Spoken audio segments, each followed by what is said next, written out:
Hello mes chers amis, j'espère que vous allez bien. Ici Pauline Agneau et bienvenue dans un nouvel épisode. Aujourd'hui mes chers amis, je me frotte les mains, c'est un épisode que j'avais envie de faire depuis un moment et que nous avons mis un peu de temps à organiser. J'ai le plaisir d'accueillir avec moi May Berthelot. Peut-être que vous la connaissez, elle est très présente, notamment sur Instagram. May est vraiment une experte du monde du luxe et de la contrefaçon, de la propriété intellectuelle aussi, des sujets que je trouve passionnant. Et ce qui m'a aussi beaucoup intéressé, c'est que May est une personnalité passionnante qui dissémine énormément de conseils et d'avis franchement très honnêtes et pas toujours politiquement corrects sur les réseaux sociaux et notamment sur son compte Instagram. J'ai adoré cet épisode. On a parlé à la fois de son parcours, de comment elle s'est intéressée à la mode et au luxe, de contrefaçon bien sûr, son one-on-one un peu conseil mode et luxe, les idées reçues sur ces sujets. On a aussi, et je la remercie, parlé de beaucoup de sujets beaucoup plus perso, notamment sa difficulté à avoir un enfant, aussi des périodes très difficiles au niveau du travail. Et le fin mot de cette histoire, c'est que je dirais qu'on n'a rien sans rien et May en est la preuve puisque vous le verrez quand vous écouterez cet épisode, certes elle a énormément de succès mais elle ne l'a pas volé. Je vous invite à aller découvrir son parcours sur Instagram, à lui faire un petit coucou si vous ne la connaissiez pas ou si vous la connaissez aussi d'ailleurs, et puis pourquoi pas m'envoyer également à moi un petit message, ça me fait toujours plaisir, ou à diffuser cet épisode. Allez, je ne vous en dis pas plus, laisse place à ma conversation avec May Berthelot.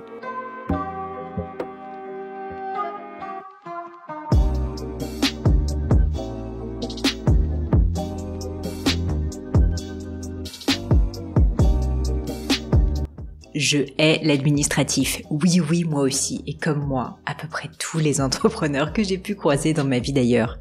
C'est pourquoi je suis ravie de vous présenter mon sponsor, Conto. Q-O-N-T-O.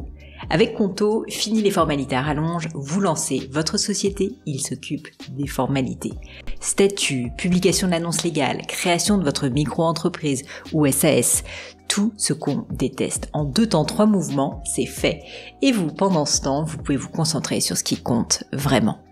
Quand j'ai créé Gemio, Conto n'existait pas. Et après avoir galéré des heures sur une plateforme soi-disant géniale qui buguait tout le temps dans tous les sens, vous savez de quoi je parle, j'ai dû aller déposer mon dossier en physique au greffe de Paris.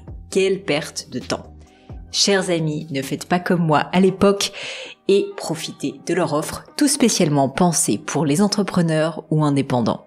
Conto vous gère gratuitement votre création d'entreprise. Seuls les frais légaux restent à votre charge.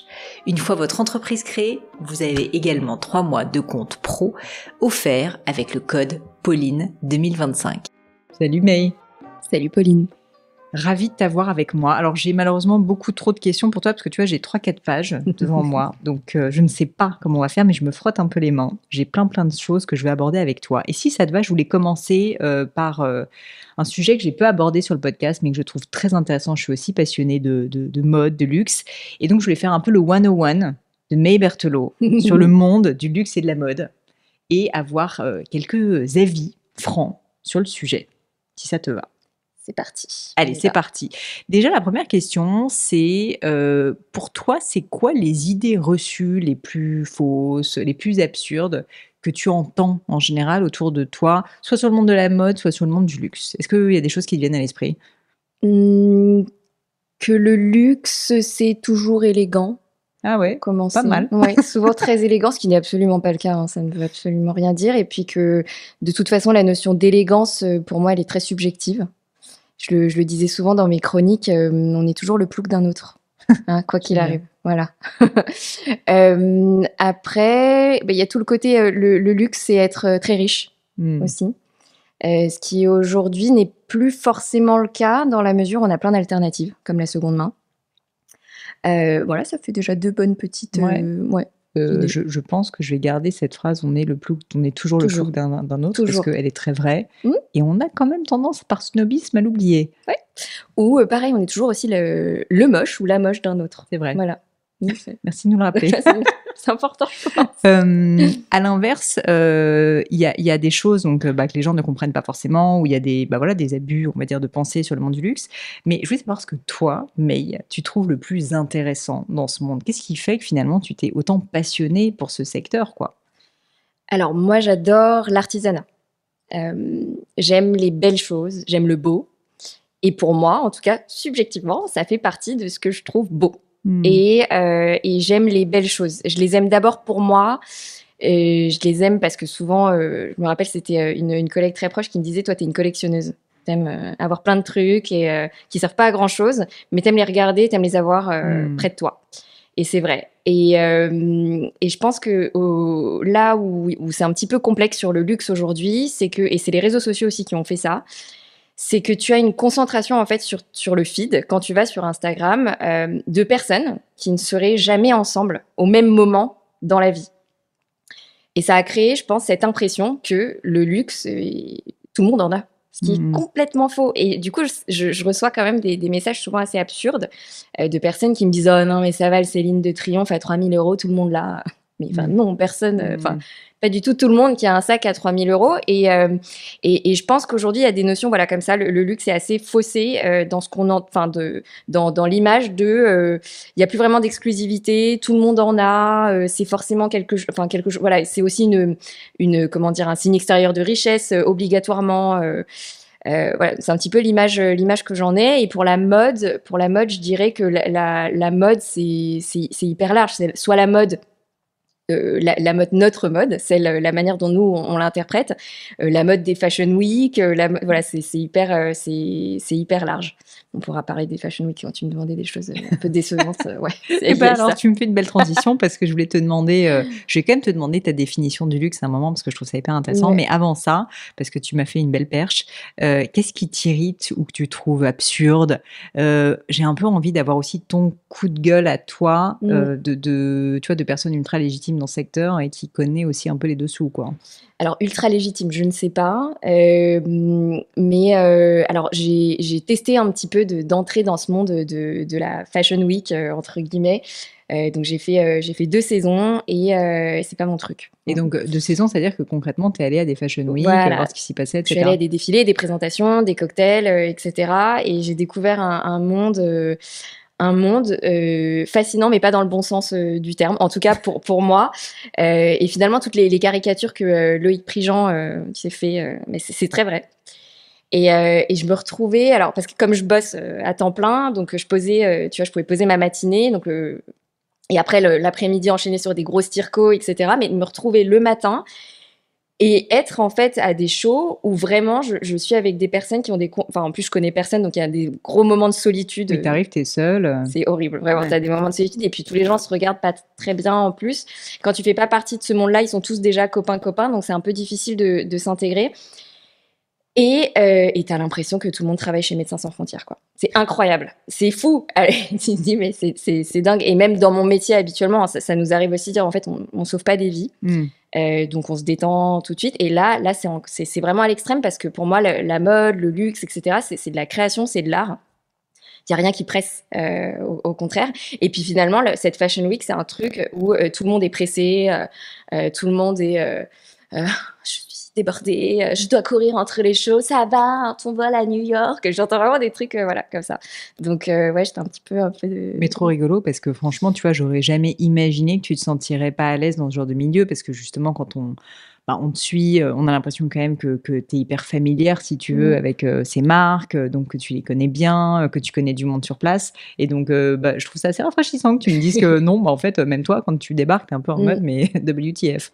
Connaître le produit, avoir une passion pour le produit, je pense que c'est très différent de ce monde-là où finalement tout le monde se connaît. Ce sont toujours les mêmes personnes qui sont invitées, toujours les mêmes personnes qui sont mises en avant. Les filles sont tendance à un moment, puis après, il y a des nouvelles influenceuses, des nouvelles égéries, des nouvelles mannequins, etc. Donc ça change un petit peu tout le temps comme ça. Et finalement, moi, c'est là où, enfin, c'est ce que j'ai trouvé assez impressionnant, et pas dans le bon sens du terme, encore une fois, c'est qu'en fait, le produit est pas très intéressant pendant cette Fashion Week.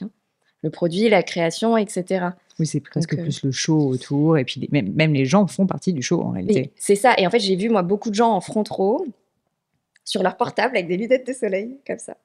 Ouais, ils regardent pas, quoi. Dingue. Non, ils regardent pas. Ça les intéresse pas. Et même, en fait, pendant un show, surtout des gros, on voit pas très bien. Alors bon, en plus, moi, j'y suis allée sans mes lunettes, hein, ce qui était pire. Mais c'est vrai que là où on voit vraiment les produits, ça va être pendant les présentations, etc. Et il m'est arrivé de poser des questions quand même très simples, hein, type quel est le mouvement dans cette montre, voilà, 2-3 petites choses, les matériaux, les pierres, etc. Je sais pas, le RP me dit je sais pas. vous m'invitez à une présentation, je vous pose une question parce que j'allais écrire un papier et je sais pas. Ok. Mais il faut absolument que vous fassiez un papier sur le sujet. Je dis oui, mais du coup, j'écris quoi? Bah, il y a quand même des choses à dire, c'est joli, quoi. Oui, totalement, en fait. Voilà. Donc le luxe, c'est pas pour toi uniquement esthétique, c'est bien autre chose. Non. Alors ça m'amène à te poser cette question, c'est quoi ta définition du luxe? Le luxe, ça peut avoir plein de définitions différentes. Tu peux dire le luxe, c'est le temps, ce qui est vrai. Dans le fond, le vrai luxe, c'est d'avoir du temps.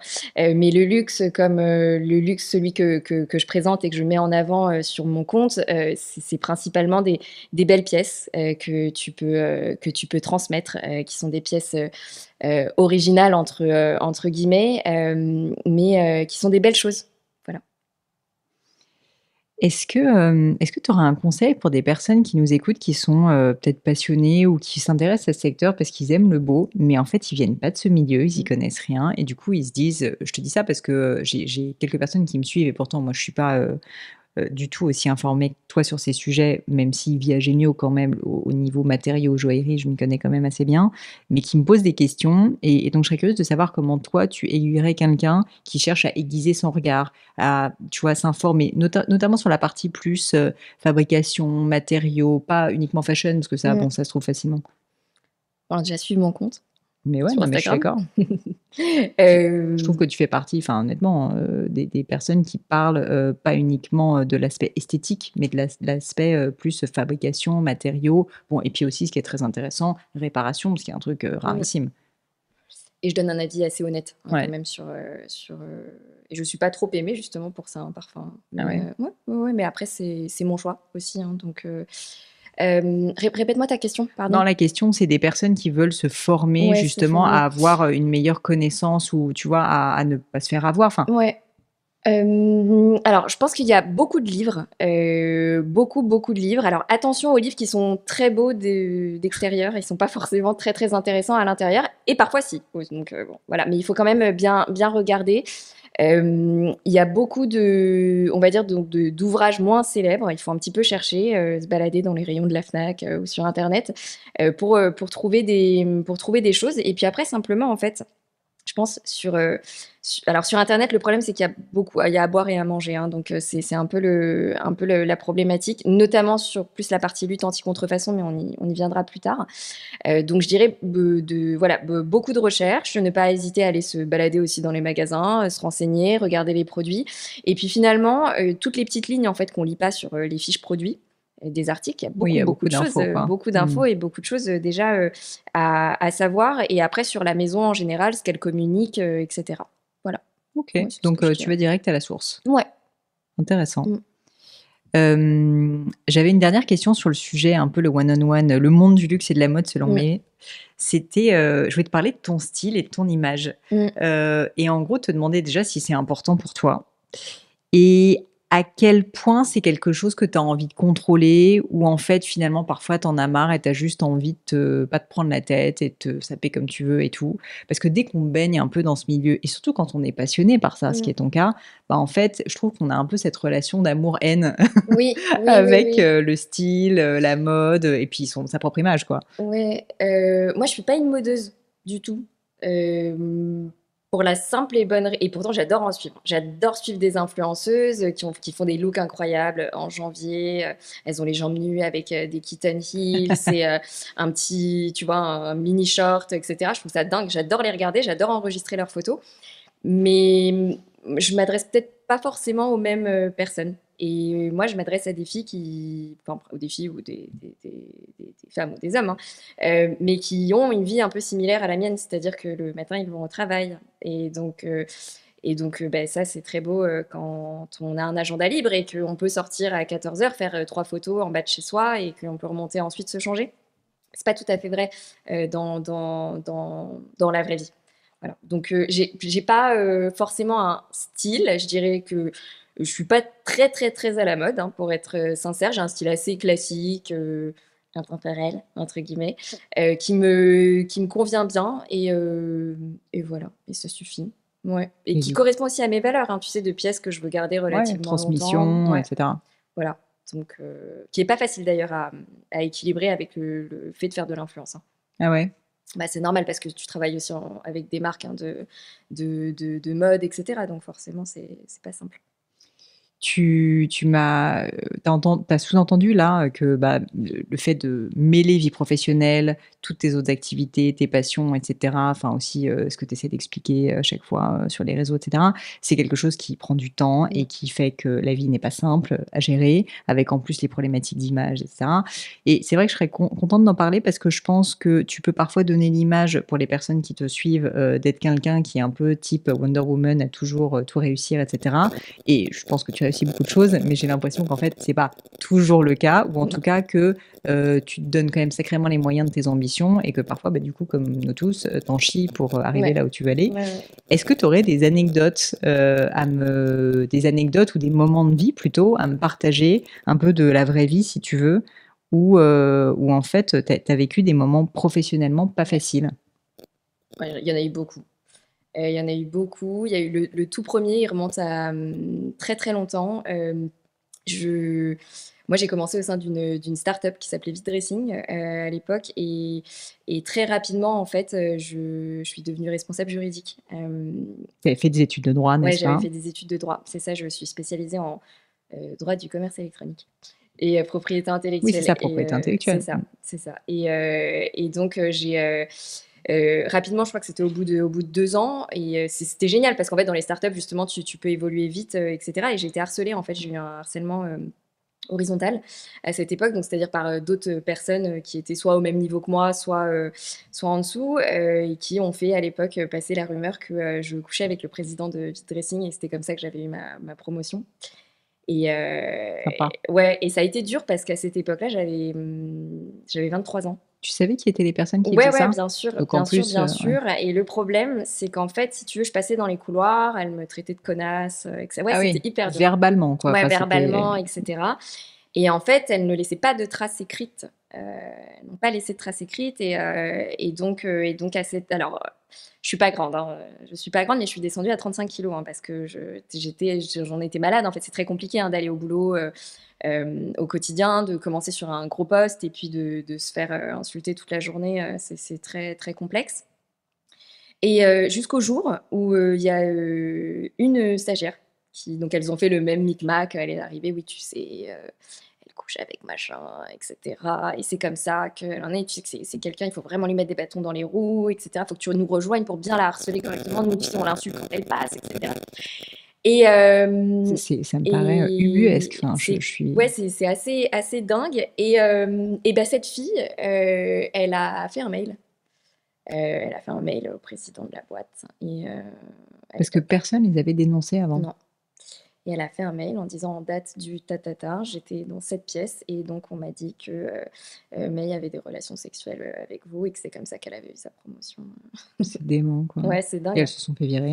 Il y a eu des avertissements, il y a eu un départ, je crois. Je me rappelle même plus parce que Ok. c'est quand même assez vieux et puis je pense que c'est des trucs que j'ai un peu voulu zapper, mais ouais, c'était assez grave, voilà. Toi, à l'époque, comment, à part malheureusement souffrir, mais qu'est-ce que tu as essayé de faire en fait? Parce que c'est vrai qu'il y a peut-être des personnes qui nous écoutent qui vivent des trucs comme ça et je me Ouais. dis, tu vois, on pourrait peut-être essayer de les aider un peu. Ben, ça a été hyper dur jusqu'à l'arrivée en fait de cette fille qui se reconnaîtra parce qu'elle écoutera sûrement le Et on la podcast. remercie. Ouais, et on la remercie. Parce qu'il n'y en a pas beaucoup hein, Ouais. qui sont des stagiaires et qui ont le courage de faire un mail comme ça. Il n'y en a pas beaucoup. Et ça, je tiens juste à dire, je fais un petit aparté, mais franchement, messieurs, dames, si vous voyez quelque chose comme ça, mais exprimez-vous, quoi. Enfin, je veux pas dire, ok, on est là pour protéger la veuve et l'orphelin, mais quand on est face à une injustice ou quelque chose qui est profondément faux, mais il faut pas se taire, quoi. Il faut pas se taire. Ouais. C'est comme ça. Donc je pense que ça m'a énormément aidée. Et puis après, je me suis focalisée sur ce que j'avais à faire. Puis de toute façon, j'avais tellement de boulot que en fait, bon, voilà. Puis très ambitieuse, donc tu vois, je savais où j'allais aussi. Hein. Oui, tu passais outre. Ouais, je suis passée outre. Ouais. Mais je pense qu'aujourd'hui encore, elles doivent se dire qu'elles m'ont pas du tout harcelée, tu vois. Je pense qu'elles avaient même pas conscience du truc parce que je me rappelle que quand elles se sont fait convoquer, elles étaient je crois qu'il y avait une partie qui était en larmes, disent mais on n'a jamais fait ça, et puis on la harcelait pas, etc. Enfin, tu vois, alors que les trucs étaient pas sortis du chapeau, quoi. Donc ouais, c'est terrible. Mais bon, bref.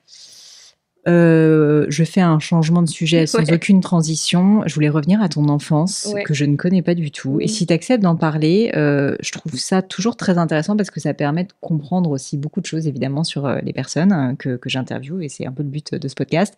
Et donc, est-ce que tu peux me décrire un peu la petite May, ta vie de Ouais. famille, où est-ce que tu as grandi, comment tu étais petite, enfin, toutes ces choses. Alors moi, j'ai grandi avec donc donc des parents qui ont grandi eux au Vietnam, voilà, avec donc un papa qui est franco-chinois et une maman qui est vietnamienne.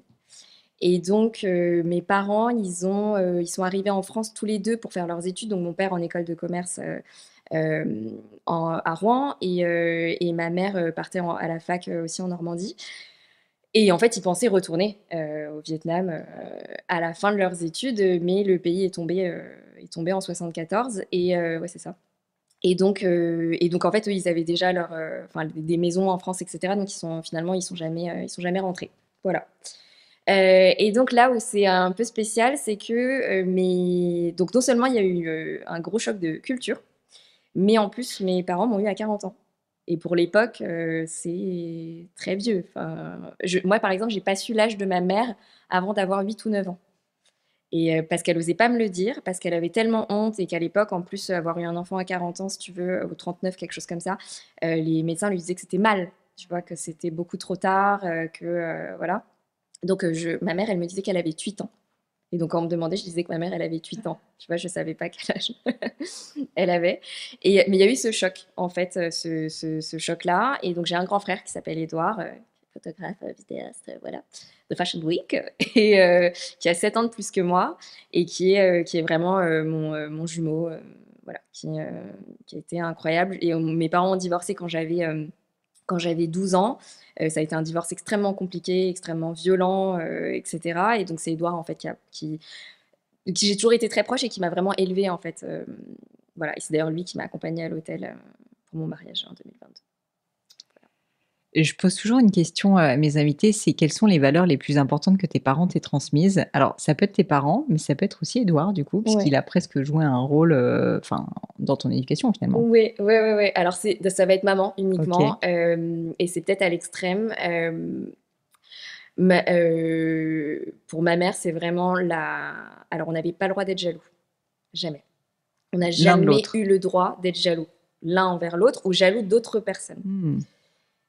Et parce que c'est très humain hein, de ressentir de Bah, la bien sûr. jalousie, on le ressent dès qu'on est petit. Et ma mère, je pense que vous a lavé le cerveau et quand on était petit, dès qu'on disait oui, je suis jaloux, parce que elle nous disait, je vous interdis d'être jaloux. Si tu veux, tu te battras et tu auras la même chose. Hmm. Mais si tu n'es pas capable de le faire, tu peux pas ressentir de la jalousie. Voilà. Donc c'est vrai que en général, j'ai du mal à ressentir de la jalousie. Donc ça, c'est assez chouette hein, finalement. Ah bah, à l'heure C'est actuelle, dans une ère de comparaison générale, je pense que c'est plutôt un bon atout qu'elle t'a donné. c'est plutôt cool. Le seul truc, c'est que je pense que du coup, ça a poussé à l'extrême le fait que je fasse plein de choses Hmm. et que je me pousse aussi personnellement à bout, tu vois. Ensuite, l'honnêteté, la loyauté et le fait de toujours pardonner. Et, et de pardonner des trucs affreux. Et ça, c'est ma mère, quoi. On est capable de lui faire les pires crasses et ça va lui prendre du temps, mais elle sera toujours dans le pardon. Voilà. Donc, je réussis pas tout à fait bien encore, hein, mais je manque un peu de sagesse. Le travail du vide, non, mais c'est des beaux cadeaux parce que clairement, c'est des choses qu'on aimerait bien tous faire, je pense, Mm. mais pas évident. Bah justement, dans le contexte de la FIF, ça m'aide beaucoup, Ouais. tu vois. Bon, Voilà. alors écoute, du coup, je suis quand même obligée de t'en parler. Je te remercie d'ailleurs d'accepter d'en parler. C'est pas un sujet facile, je pense, mais les personnes qui te suivent sur les réseaux ont vu donc tu es en train de vivre une période vraiment Mm. difficile. Est-ce que tu peux nous en dire plus? Oui, oui, oui. Alors, moi, je me suis mariée avec Mathieu, qui a envie d'être papa depuis qu'il a 20 ans, je pense. Et qui avait jamais vraiment trouvé la bonne personne, etc. Et puis, finalement, on s'est rencontrés au boulot, et puis voilà. Aujourd'hui, on s'est mariés. Moi, à l'inverse, je suis la fille qui n'a pas vraiment de gros désir de maternité et qui n'en a pas eu avant très, très, très, très. Enfin, en tout cas, là, avant, il y a peut-être 1 ou 2 ans. Et je vais avoir 34 ans à la fin de l'année. Et en fait, Je disais tout le temps, bah oui, moi, je sens pas forcément le besoin et je pense que d'ailleurs, j'en aurais peut-être pas parce que voilà. Et c'est vrai que quand on est, enfin, en tout cas sur ma génération, et je sais pas si tu le confirmeras, mais souvent on te dit, quand tu es enfant et tu es une petite fille, on te dit quand tu auras des enfants. On te dit pas si tu as un jour des enfants, on te dit quand tu auras. Donc c'est vrai que ça te paraît quand même être une évidence. Cela étant, avec Mathieu, je me suis dit, bon bah ok, et puis parfois, tu vois, on est dans ce grand appartement, on est tous les deux, et là je me dis, bon bah, ouais, voilà, il y a eu ce moment où je me suis dit, bah, je sais pas, parfois on est un peu seul. Et ce serait cool, peut-être qu'il y ait quelqu'un en plus, etc. Donc il y a eu la tornade de mon arrivée chez Vinted, qui a été une tornade pour notre couple après notre mariage. Et puis au bout de 1 an et quelques, on s'est dit, bon, bah peut-être que ça y est, c'est parti, on va essayer. Puis étrangement, ça venait pas. Et en fait, on n'a pas attendu tant de temps que ça avant de commencer à faire des tests. Mais bon, ça venait pas, donc je me suis dit, c'est bizarre, autant faire des tests et on verra bien. Et puis là, c'est là que c'est tombé, où en fait, genre, non, je rigole, mais c'est un peu nerveux. Et on nous dit, mais non, vous êtes infertiles tous les deux. Mais comment ça, comment c'est possible? Et voilà. Donc, et là, c'est comme un camion, un poids lourd, qui t'arrive en pleine face. Et si je peux donner un conseil, c'est de ne pas en parler tout de suite avec des proches qui l'ont pas vécu. Parce qu'en fait, les gens, comme ils ne l'ont pas vécu, ne savent pas du tout ce que tu ressens et vont souvent te dire n'importe quoi. Donc tu vas avoir les complotistes. Non, mais je pense que tu as besoin de faire au moins 4 avis médicaux parce que sinon. Bon, en fait, je suis allée voir les rockstars de l'échographie à Odéon, tu sais, donc ça m'a fait hyper mal. Je sais très bien, j'ai vu en plus ce qui se passait. Donc Bon, je et vois puis il y bien a 2-3 indices qui laissent penser que c'est vrai, parce que sinon vous voilà. auriez déjà réussi, quoi. Voilà.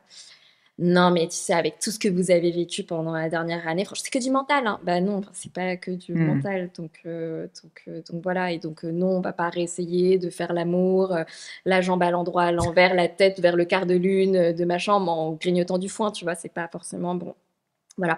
Et puis après, bah, tu as ceux qui sont un peu indélicats, qui vont parce qu'en fait, ils sont indélicats parce qu'ils veulent tout de suite aller vers la solution, que tu n'es pas prêt à entendre au moment où tu as l'annonce de l'infertilité. Non, mais enfin, ça va, mais on est en 2024, il y a plein de solutions, quoi. Oui, mais en fait, De manière générale, j'adore le cours que tu es en train de donner parce que de manière générale, quand quelqu'un a une très mauvaise nouvelle, tout ce que tu dis est vrai. C'est-à-dire que c'est le cas pour l'infertilité, mais oui, en fait pour tout, quoi. Ouais. Pour tout. Mais continue la leçon, je trouve ça génial. Et la seule personne qui a trouvé les mots pour, c'est une personne qui l'a vécu et qui m'a dit, j'arrêtais pas de pleurer. Je pouvais pas me calmer. Mon mari parlait plus, on n'était pas bien, etc. Et en fait, elle m'a dit, ça n'est pas parce que tu ne peux pas concevoir que tu es moins une femme qu'une autre. Bah, c'est ça, parce que j'allais te dire, finalement, ce qui est paradoxal, c'est que tu disais que tu n'avais pas ce désir profond d'enfant à la base, donc on aurait pu imaginer que pour toi, ça serait pas si douloureux, et pourtant on sent que ça l'a été. Et donc, il n'y a pas forcément d'explication rationnelle, mais j'ai le sentiment effectivement qu'il y avait quelque chose de profond, en fait, qui t'a blessé, au-delà de pas y arriver et donc d'être frustré, mais un truc, tu vois, un peu plus ancré, quoi. Parce que la manière dont je l'ai analysé, je pense que c'est différent pour tout le monde. Mais justement, comme moi, j'avais pas forcément ce désir de maternité hyper fort. En tout cas, j'en avais un, mais pas fou. Moi, je pense que ça m'a ramené au côté, tu sais, quand j'étais enfant, ça, je te l'ai pas dit tout à l'heure, mais moi, j'étais un peu le vilain petit canard. En fait, j'ai eu un gros retard de croissance. Moi, je suis toujours pas très grande, hein. J'ai fait de l'anorexie infantile. C'était anorexie et boulimie entre 2 et 4 ans. Donc, truc inexplicable. Ma mère a fait tous les pédiatres de Paris. Elle trouvait pas ce qui se passait. Je me faisais tout le temps vomir. C'était l'enfer. Et du coup, je grandissais pas beaucoup. Donc, j'étais vraiment petite, toute maigre, etc. Moi, je suis toujours petite et fine. Et tu vois, arrivée à l'école, après, j'étais souvent à l'hôpital, j'avais souvent des tests d'allergie, de machin, ils m'ont fait plein de trucs de sans gluten. Donc, tu sais, j'étais toujours la petite intello avec son thermos. Et puis, en plus, je suis HPI. J'ai été détectée à 6 ans, donc j'avais sauté des classes. Enfin, j'avais sauté une classe, mais je suis née en fin d'année. Donc, tu vois, je suis arrivée en 6e, j'avais 9 ans. Je suis arrivée Oui, t'étais pas dans la case classique, quoi. lycée 13 ans, fac 16. Donc, pas la fille populaire du lycée. Non, j'étais pas. Voilà. Et alors, au lycée, si, après, les choses ont changé, mais plus, tu vois, côté primaire, etc., j'étais vraiment la petite Polly Pocket, tu sais, qui avait son lunch spécial fait par sa maman parce qu'elle peut pas manger les trucs de la cantine, tu vois, qui est nulle en sport, qui se fait tout le temps marcher dessus, etc. Et je pense que ça m'a ramené à ça. Du coup, cette annonce-là, tu vois, m'a ramené au côté, je peux pas concevoir, je peux pas faire ce truc, finalement, pour lequel les êtres humains arrivent sur cette planète. C'est bête, hein, tu vois, mais c'est un peu le truc. Alors qu'en fait, c'est totalement OK de ne pas avoir d'enfant. Mais à nouveau, Depuis que je suis petite, on me dit quand tu auras des enfants. Bah, écoute, ça me parle parce que je sais pas si tu sais, mais moi j'ai 40 ans, donc je ne suis même pas de ta génération et je n'ai pas d'enfant. Et c'est un choix parce que j'ai pas de désir d'enfant. Et c'est comme ça, et pour le coup, j'essaye même pas, mais disons que je trouve que c'est pas facile toujours à gérer, même si moi je l'assume pleinement, la preuve, parce que il y a une telle pression quand même sociale de personnes autour de nous qui nous disent tout le temps: «Ah mais si tu n'as pas d'enfant, en gros ta vie est ratée», ce qui est quand même un peu le truc, et je pense pas que ça soit vrai, enfin en tout cas j'espère pas, parce que sinon ma vie est ratée. Et bien en fait, je trouve que c'est... Donc je pense qu'il faut être un peu prudent en fait quand on dit ce genre de choses, déjà parce qu'il y a des personnes qui essayent, qui n'y arrivent pas et c'est douloureux, et puis parce qu'il y a des personnes qui n'essaient pas mais qui n'ont pas envie et qui n'ont pas envie d'avoir une pression supplémentaire sur les épaules. C'est ça. Et tu vois, là, par exemple, à terme, je pense que j'aimerais bien monter mon entreprise. Et c'est vrai que souvent, je disais, oui, moi, ça sera mon bébé. Où les gens me disaient, mais tes bébés, c'est quoi? Je disais, bah, c'est mes sacs. Et c'est vrai. Et tu vois, j'ai pas ce désir fou où je me dis, il faut que je sois maman, il faut que je sois maman. Non, non. Et c'est ça qui me sauve dans le côté où j'ai eu beaucoup, quand j'ai fait ce coming out d'infertilité et de départ de FIV, j'ai eu beaucoup de gens qui m'ont écrit en me disant, mais comment tu arrives à supporter toutes ces annonces de grossesse sur Insta? Comment tu arrives à supporter les grossesses de tes copines, etc. Et en fait, c'est très simple, c'est parce que comme j'ai pas ce désir de maternité propre, c'est que moi, ce que je veux, c'est un projet avec Matt, mon mari. Et je veux faire un bébé avec Mathieu. Si demain Mathieu me quitte ou Mathieu meurt, je ne veux plus d'enfant. Tu vois, c'est pas mon projet. Donc en fait, quand elle m'annonce, je suis enceinte, voici mon enfant, moi je suis super contente pour ces filles. Mais je veux ni leur vie, ni leur bébé, ni leur mec. Donc en fait. Bon, et puis par ailleurs, tu me disais, t'es pas jalouse, donc la boucle est bouclée. Bah ouais, non, la boucle est bouclée. Voilà. donc ouais. Comment tu t'es passionnée pour le monde de la mode, du luxe et de la contrefaçon? Alors, c'est 3 mondes différents, mais qui sont liés dans ton cas, et c'est quand même peu commun. Donc, je serais assez curieuse de comprendre, mais finalement, comment est-ce qu'on est la petite fille qui a pas trop d'amis quand elle est à la maternelle et qui est HPI, et qui finalement devient ultra passionnée par ces sujets, quoi. Je fais un coaching pro en ce moment. Et c'est rigolo parce qu'on a abordé la même question avec mon coach, qui était de savoir, finalement, est-ce que ça aurait pu être n'importe quel autre sujet dans lequel je me serais mis à fond? Et je pense que oui, en fait. Et c'est arrivé un peu par hasard. C'est-à-dire que j'ai fait du droit sans vouloir en faire. C'est mes parents qui m'ont obligée. Je m'y plaisais pas spécialement. Mais comme tu étais bonne à l'école, tu t'en es bien sortie. J'ai validé, quoi. Tu vois, j'ai validé ric-rac, poil de cul. Mais j'ai validé. Et en fait, après, je voulais plus aller à l'école. Donc j'ai fait un an de break où j'ai fait un peu n'importe quoi. Mais en fait, c'est pendant ce break-là que je suis allée... j'ai fait un stage chez Louis Vuitton en boutique. Et j'ai trouvé ça trop cool. Et donc, je me rappelle, il y avait des personnes qui étaient venues pour authentifier des produits en disant, j'ai acheté ça dans une brocante, tu vois, à l'époque. Et est-ce que c'est un vrai? Et je me suis dit, ça peut être sympa. Et peut-être que du coup, donc je continue à faire du droit, mais j'aime pas ça. Et donc, si je mélange les deux, je pourrais peut-être faire ça. Et donc, la mode, le luxe, etc. Et puis, j'étais très Internet et tout. Et ça, c'est une phrase de vieille, ça. J'étais très Internet. Ouais, mais comme je suis une vieille aussi, ça me va. Il y a pas mal de vieux qui nous écoutent, c'est-à-dire de personnes de plus de 25 ans, tu vois. Et donc, je me suis dit, je vais regarder comment ça se passe. Et puis là, c'est le début de, tu sais, eBay, Le Bon Coin, etc. C'est la folie à cette époque. Et donc, c'est là que tout commence. Parce qu'en fait, sur le frein en fait, au luxe de seconde main, moi, j'identifie 2 choses à l'époque. C'est l'état des produits et l'authenticité. Et je me dis, c'est un truc de fou. Je pense que c'est un monde qui va prendre. Donc, tu vois l'opportunité, toi? Je vois l'opportunité. Après, tout le monde me dit t'es une clocharde, parce que les clochards qui achètent de la seconde main à cette époque-là. À l'époque, bien sûr. Je me rappelle, eBay, c'était assez mal vu, quoi. Ouais. Puis Le Bon Coin, c'était vraiment, tu vois, voilà. Alors qu'en fait, c'est l'avenir. Et c'est génial. Et aujourd'hui, je suis tellement contente parce que ça me passionnait, que j'y ai cru et que j'ai pris des risques en partant sur quelque chose qui était complètement niche. Parce que j'avais 2 autres voies, sinon que j'aurais aimé prendre. Et finalement, j'ai choisi celle-ci et je ne regrette pas une seule seconde. Tu as envisagé à un moment donné de créer ta boîte dans le domaine? Oui, dès le début. Et pourquoi tu ne l'as pas fait? Parce que je voulais créer en fait à la base quelque chose de un petit peu comme Vide Dressing, Vestiaire Co, Voilà, sauf qu'en fait, ça a été créé l'année où j'y ai pensé. Et de toute façon, tant mieux, parce qu'en fait, je me serais éclatée en plein vol parce que j'avais 19 ans ou 20 ans, tu vois. Oui, c'est ça aussi. Voilà. Et donc, je suis très contente d'avoir continué. Après, j'ai plus spécialement l'envie de créer quelque chose. Et là, et puis après, l'envie de créer quelque chose, c'est devenu ce compte Insta, qui est déjà quand même quelque chose de prenant. Et puis, la nouvelle idée est arrivée là, il n'y a pas très, très longtemps. Voilà. Donc, je ne sais pas si ça va se faire. Je ne sais pas quand ça va se faire. Voilà, c'est pas clair. Mais j'ai hâte d'en savoir plus. ouais. Trop interesting. On verra. Un truc qui est intéressant quand on te suit, c'est que on voit que tu travailles beaucoup. Et ce que j'adore, c'est que tu es passionné par ton boulot.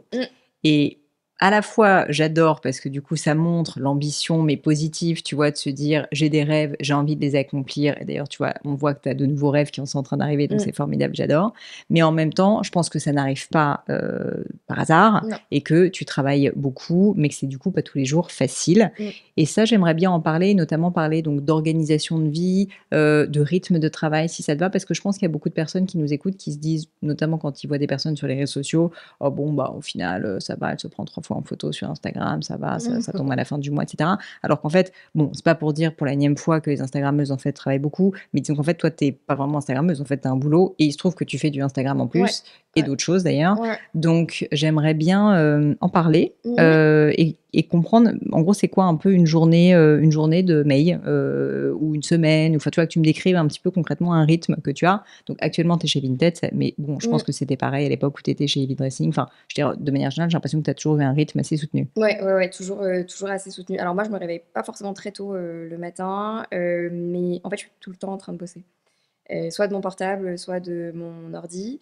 Et depuis que je suis chez Vinted, en fait, j'ai des journées très, très, très, très longues qui peuvent commencer à 8 heures et finir assez tard. Parce que international aussi. Parce que international et parce que je suis tout le temps en réunion. Et alors, tu as ce truc très français qu'on appelle la réunionnite, où tu es invité à beaucoup de réunions où tu n'as pas besoin d'aller. Là, la différence, c'est qu'en fait, je vais à des réunions où j'ai besoin d'aller.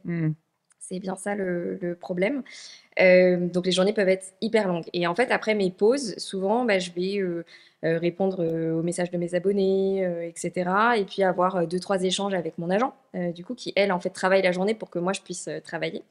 Voilà.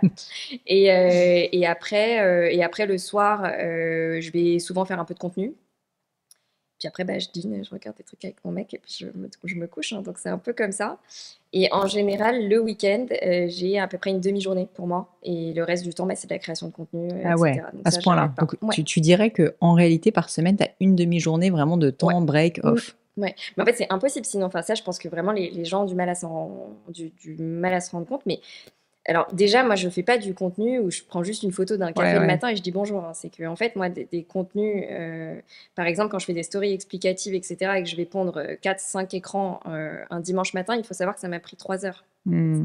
Alors, bon, bah, parfois moins, hein, bien sûr, ça dépend à quel point le sujet est poussé ou pas. Et à côté, je réponds à des centaines de messages que je reçois tout le temps. Donc ça prend beaucoup, beaucoup de temps. Et après, sur la production du contenu, comme à nouveau, bah, ça va être beaucoup de vidéos, etc. Bah, faut que je les scripte. Donc je les scripte, ensuite je les apprends, et ensuite je me filme, et ensuite il faut que je cherche toutes les photos qui correspondent, je fais les montages, etc. Donc ouais, c'est un peu compliqué. T'en as eu marre parfois, t'as eu envie d'arrêter? Ouais. Et tu l'as pas fait? Non. Aucun des deux? Non.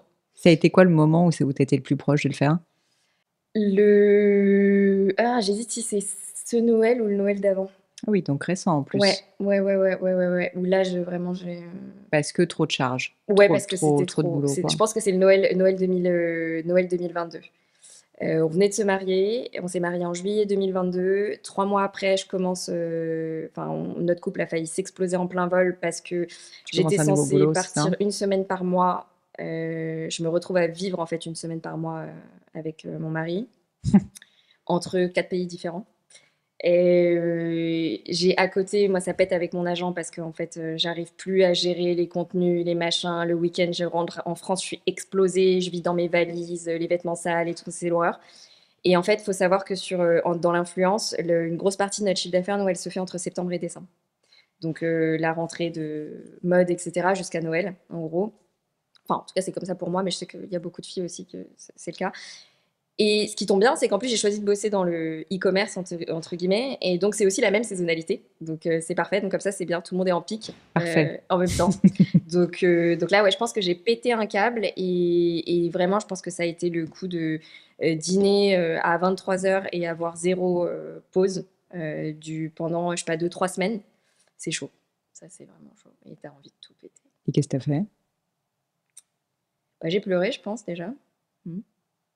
Et puis après, bah, mon mari m'a aidée. Et donc, tu t'en es sortie progressivement? Je veux dire, t'as pas pris de décision de faire moins de contenu, tu vois, je sais pas, en parler à ton boss. Si, faire moins de contenu, ça c'est sûr. J'en fais moins d'ailleurs qu'avant. Et puis en fait, j'ai aussi eu je pense l'envie, et c'est là que j'ai commencé à en parler aussi, à dire sur les réseaux, j'en peux plus. En fait, je peux pas, j'y arrive pas. Enfin, quand on a l'emploi du temps que j'ai, les semaines que j'ai, pondre une vidéo d'expertise par semaine, c'est énorme. C'est chaud. Enfin, c'est juste. Non, surtout vu la qualité. Enfin, c'est pas pour te flatter que je dis ça. Mais... Non, mais c'est pas pour te flatter. C'est juste qu'il y a vidéo et vidéo, je sais, parce que moi-même, il y a certaines vidéos que je fais qui sont hyper spontanées. Sincèrement, ça me prend 5 minutes et ça existe, les vidéos. Ouais. Mais toi, elles sont assez chiadées. C'est-à-dire qu'au niveau du contenu, mais aussi des plans, voilà, tu fais quand même très attention. C'est assez contrôlé, tu vois. Enfin, en tout cas, pour ces vidéos-là, je peux imaginer que ça prend du temps. Ouais, compliqué. Donc voilà. Et après, maintenant, c'est la règle du 80-20.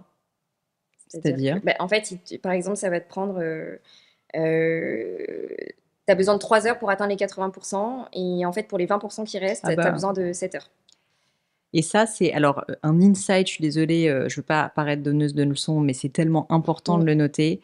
En fait, arriver à 100% de qualité, mais c'est 100 heures de travail en plus que d'arriver à 80% de qualité. Et cet écart, alors on ne peut pas toujours l'avoir, et parfois il faut être à 100%, et notamment quand on travaille dans des métiers comme le luxe, etc.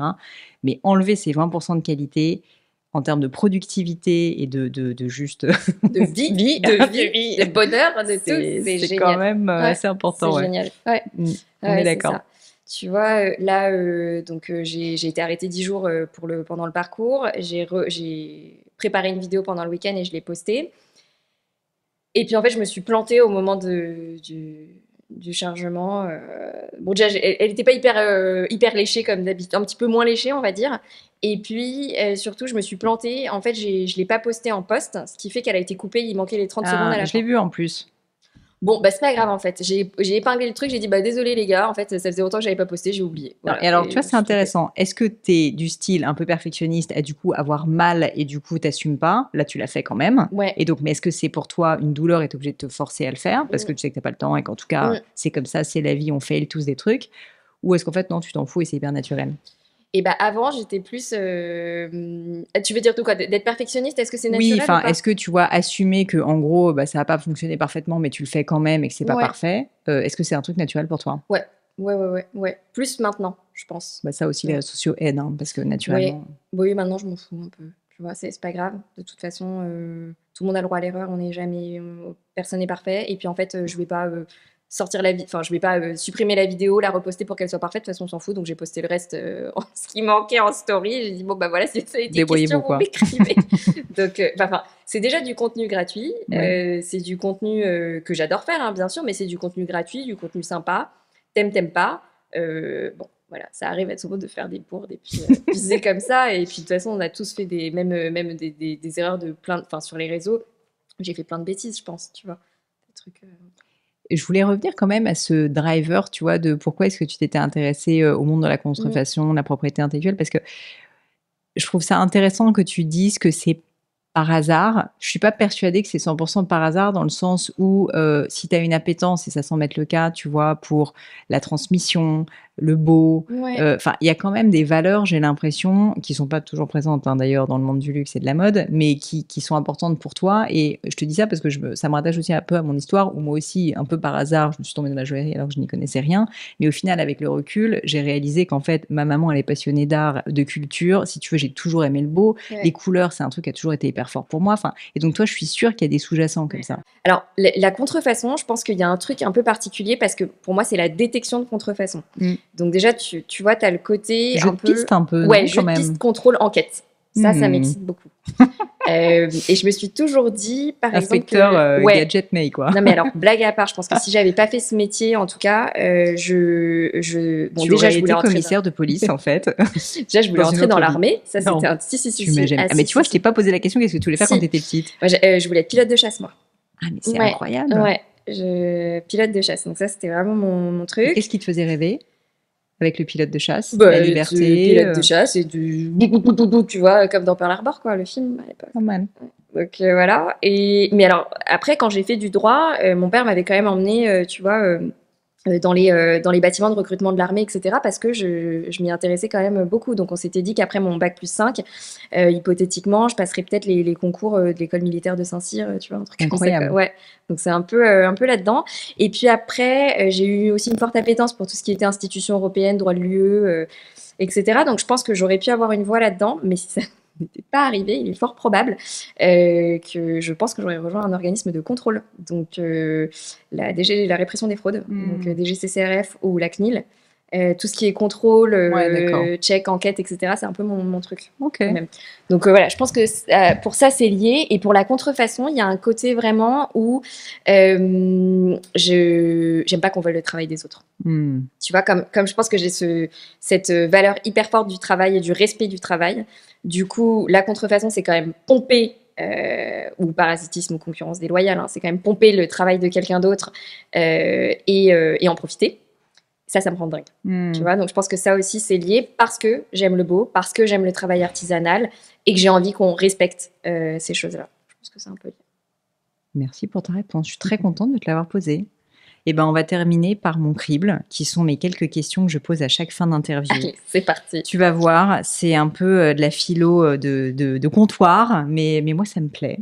Est-ce que dans ta vie, May, tu as vécu un grand échec dont tu pourrais nous parler? Ne t'inquiète pas, on ne va pas parler que de moments difficiles, d'échecs. Il y a aussi plein de questions sympas. Mais je trouve ça intéressant parce que, comme d'habitude, souvent, on se dit ces personnes n'ont jamais vécu d'échecs. Et au contraire, souvent, ces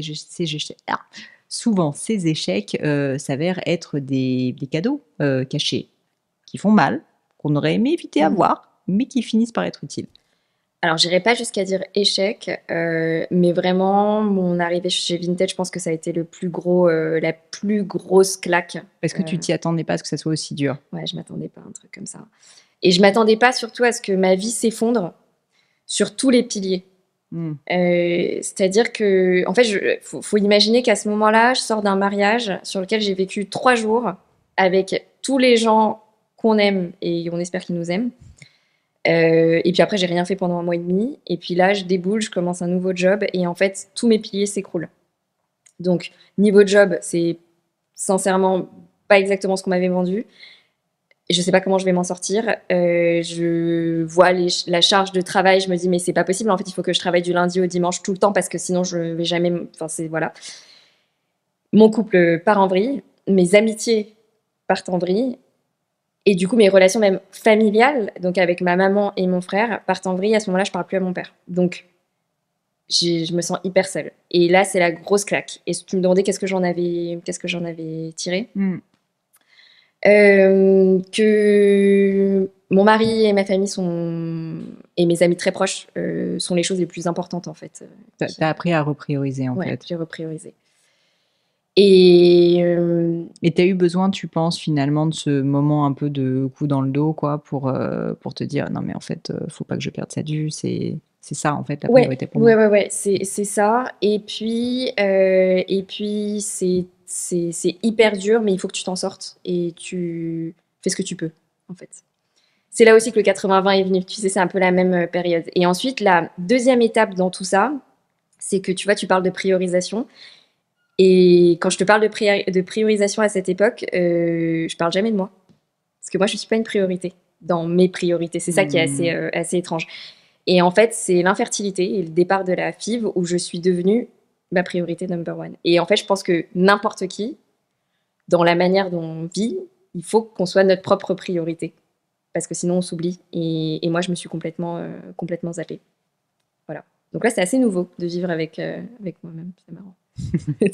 Et tu vois, c'est marrant parce que c'est un truc qui revient beaucoup chez les entrepreneurs, je trouve, qui se dépriorisent, comme tu dis, c'est une belle formulation, parce que finalement, ils se mettent au service de leur entreprise. Donc, ils deviennent d'ailleurs un peu l'esclave de leur entreprise, ce qui est le paradoxe, parce que quand tu es entrepreneur, en général, tu le fais pour être libre, et finalement, tu n'es absolument pas libre, évidemment. Mais on oublie que finalement, tu es ton outil principal de succès dans ton entreprise. Et donc, finalement, il faut que tu prennes soin de cet outil, quoi. Ouais, c'est ça. En fait, ma priorité, c'était que mon boulot.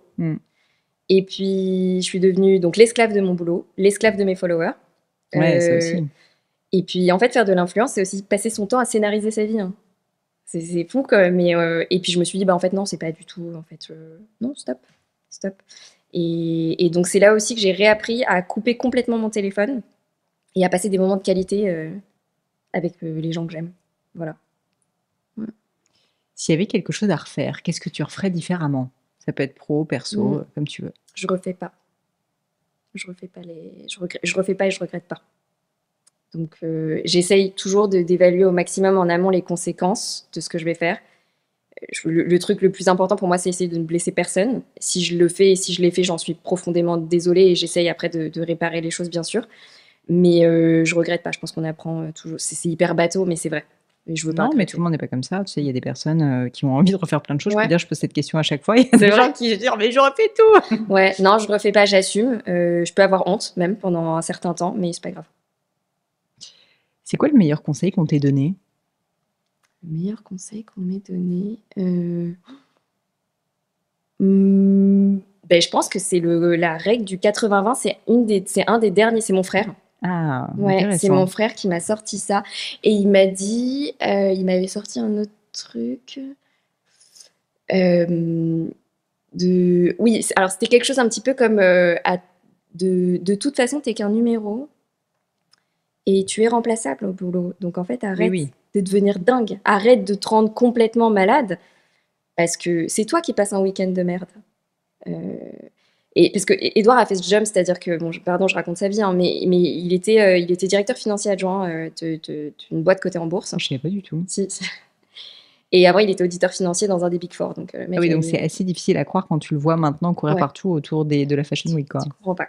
Et en fait, il a complètement pris, puis il a signé une rupture co, et il a fait, vas-y, je deviens photographe, je m'en fous maintenant. Incroyable. Et il m'a dit, écoute, il me dit, tu sais, moi, j'ai jamais été aussi heureux. Et il me dit, c'est vrai qu'il y a eu des incertitudes. Il me dit, quand j'ai arrêté, c'était le Covid. Donc il me dit, en fait, 3 mois après, je me suis retrouvée, je pouvais plus sortir. Il m'a dit, mais tu sais, il me dit, c'est la meilleure décision de ma vie. Il dit, aujourd'hui, je ne reporte plus à personne. Je me fais plus humilier. Je m'en prends plus plein la gueule. Et puis, tu vois, le matin, je peux aller faire du sport. Après, je mange du poulet, puis après, je vais dormir. Et puis après, je suis 1 mois en Fashion Week. Mais c'est cool parce qu'en fait, je suis mon boss. Et donc, si je prends la décision de travailler jusqu'à 4 heures du matin pendant 1 mois et de dormir 2 heures par nuit pendant 1 mois, c'est mon problème. Voilà. Il me dit, j'ai jamais eu une vie aussi belle depuis. Et puis, j'ai l'impression qu'il est passionné aussi, qu'il a énormément de talent et que du coup, il exerce sa passion, ce qui est quand même assez génial, quoi. Ouais. Eh bien, écoute, je retiens les conseils, les conseils, mais le 80-20, 100%, quoi. Qu'est-ce que tu trouves beau au sens littéral ou métaphorique? Je pensais à toi parce que tu étais au Japon il n'y a pas longtemps. Le Japon, je trouve ça très beau. Voilà. Tu connais bien? Pas du tout. Écoute, ça m'intéressait pas du tout. C'était pas un pays qui me tentait. Mon mari était fasciné par le Japon depuis qu'il était ado. Il voulait y aller. Donc, je me suis dit, pour notre voyage de noces, on va y aller. Parce qu'il m'en parlait depuis tellement longtemps. Mais moi, j'y suis allée vraiment sans grande conviction. Et j'ai négocié avec lui parce que comme le Japon, c'est le berceau de la seconde main de luxe. Donc, j'ai négocié avec lui. Voilà, pendant notre voyage de noces, moi, par contre, je vais mener mes enquêtes parce que je suis passionnée et que je veux vraiment découvrir et voir tout ça. Et je suis tombée amoureuse.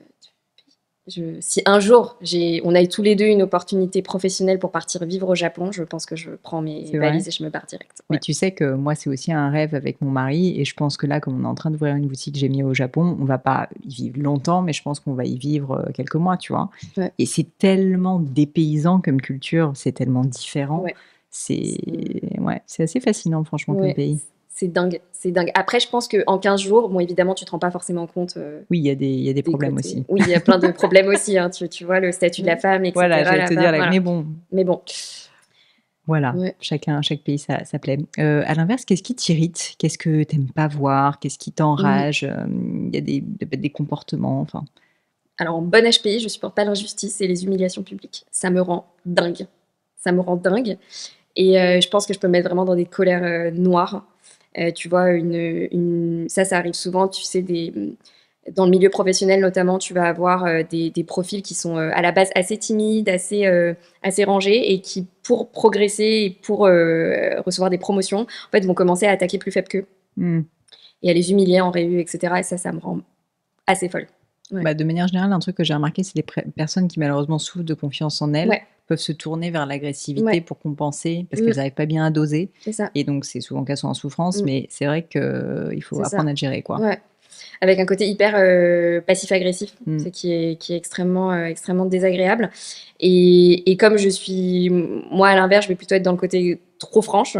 Ça va souvent un petit peu Bah, quand on passer, est quoi. direct, c'est mon cas aussi, passif-agressif, c'est dur. Ouais, Les ça gens passe qui pas. te disent pas vraiment les choses, mais machin, c'est compliqué. T'as fait Insights, Non. le profil de couleur là, de communication? Ah oui, c'est comme le disque. Ah bah moi je suis rouge. Tu vois, t'es rouge, Moi moi je je suis suis rouge rouge aussi. et moi je suis rouge et jaune et Ah mais bah très, mais voilà. très très rouge et du Ok. coup j'ai beaucoup de mal avec Ouais. le vert et le bleu, j'ai appris, mais Oui. voilà. Ok. Bah je suis rouge, jaune, bleu. Ouais, Voilà. bah, on est Donc pareil. Mais voilà, ça m'étonne pareil. pas. C'est pour ça que Voilà. Mais ouais, ça me rend ouf. Ça me rend dingue. Dingue. bon. Voilà. Est-ce qu'il y a une maxime, une citation que t'aimes, que je sais pas, tu te répètes de temps en temps, qui te parle, enfin je sais pas, ouais, ou La liberté des uns s'arrête là où celle des Mmh. autres commence. Ouais. Euh, En fait, moi, j'aime que les gens soient libres et qu'ils fassent ce qu'ils veulent, tant qu'ils font pas de mal aux autres et tant que ça n'atteint pas bien sûr. les autres. Voilà. Mais j'ai souvent eu beaucoup de mal à comprendre comment par exemple, tu vois, le mariage homosexuel, j'ai du mal à comprendre comment tu peux te battre contre la liberté d'autres personnes qui n'entravent absolument pas la tienne. Voilà. Je suis d'accord. Bon, après, tu peux ne pas l'être, il n'y a Oui, tout à fait. pas de drame, mais ouais. Bah, je pense que quand la liberté est une valeur fondamentale de vie, j'avoue que le fait de voir des injustices, mais surtout l'entrave à la liberté, ça te déchire le cœur, en fait. Enfin, c'est un truc, c'est insupportable, en fait, littéralement. Ouais. Donc, ouais, je vois bien. Encore quelques petites questions. Alors, celle-là, je l'aime bien, et en plus, je suis sûre que tu vas me répondre un truc marrant. Bon, je ne sais pas, on va voir. Est-ce que tu as une opinion controversée? Tu constates qu'autour de toi, tes amis, la presse, les médias, tu vois, de manière générale, Instagram, n'est pas d'accord. Alors, sur Instagram, de toute façon, plus t'es suivi, plus t'as des interprétations et des trucs que tu reçois, tu te dis ah ouais d'accord, bon, il y en a qui ont pas pris leur Prozac ce matin. Hein. Alors, je suis pour la légalisation du cannabis. D'accord. Voilà. Après, je sais pas si c'est forcément quelque chose où tous les gens sont contre. Si, bon, il y en a, en tout cas. Ouais, il y en a. Mais je pense que si, en tout cas, on le légalise, on va sacrifier effectivement une génération qui va se défoncer non-stop, mais qu'en fait, après, ça fonctionnera un peu comme à Amsterdam, où finalement, les gens ne sont pas tout le temps défoncés. Hein. C'est-à-dire que je pense qu'il y a aussi le côté interdiction, trafic, etc., qui fait que ça aussi, ça influence beaucoup de gens. Et pourtant, je ne fume pas de pétard, hein, ça me fait vomir. Donc voilà, mais je suis pour. Je suis pour la légalisation de la prostitution aussi. D'accord. Ouais. Alors ça, c'est intéressant. Voilà. Tant qu'elle est très bien encadrée. Parce que... Plus controversé déjà. Ouais, ça c'est plus controversé. Ouais. Mais parce que... Alors pourquoi tout simplement parce que ça existe déjà. Et qu'en fait, savoir autant l'encadrer, s'assurer que les personnes sont bien soignées. Non, mais c'est ça, voilà. Tu vois. Savoir qu'il y a des gamines qui se font tabasser dans des quartiers de Paris par des proxénètes dans des conditions absolument immondes. En fait, vous voyez bien, interdire, ça n'empêche pas les gens de faire. Donc, autant que les gens puissent faire, et puis puissent le faire dans des conditions qui soient réglementées. Donc, voilà. Liberté. Ouais, c'est le plus vieux métier du monde. Et puis, je pense qu'en fait, si chacun s'occupait un peu plus de son cul, on aurait moins de problèmes. Non, mais c'est vrai, hein, tu vois. Est-ce qu'il y a un sujet sur lequel tu as déjà changé d'avis qui te vient à l'esprit? Là, comme ça, pas trop. Tu veux dire des sujets forts? Pas forcément, tu vois, ça peut être... j'ai des personnes qui me disent des trucs assez, finalement, assez random, mais où en gros, t'as eu un moment, un déclic, tu te dis, tiens, mais en fait, non, finalement, ma conviction, c'est autre chose. Je sais pas. Mais tu non, si, la prostitution, je suis bête, en fait. Si. Ben non, tu vois, il y a encore quelques années, tu me demandais, je te disais, mais moi, jamais ta vie. Et qu'est-ce qui fait que tu t'as changé d'avis? Je sais pas. Un jour comme ça, tu t'es dit... J'y ai repensé, en fait, et je me suis dit, oui, c'est peut-être juste que tu pensais pas au début. Ouais, je pensais pas. Et puis, ah non, si, attends, je dis une bêtise. Non, c'était... alors, ça faisait un moment que je me disais que ça changeait dans ma tête, mais en fait, assez récemment, c'est parce que j'ai entendu une... Je sais plus comment elle s'appelle, c'était sur France Inter. Bref, une nana qui a fait une chronique sur les putes, et j'avais trouvé ça hyper intéressant, et je me suis dit, en fait, t'es un peu conne. Ça ferait bien de changer d'avis. Voilà.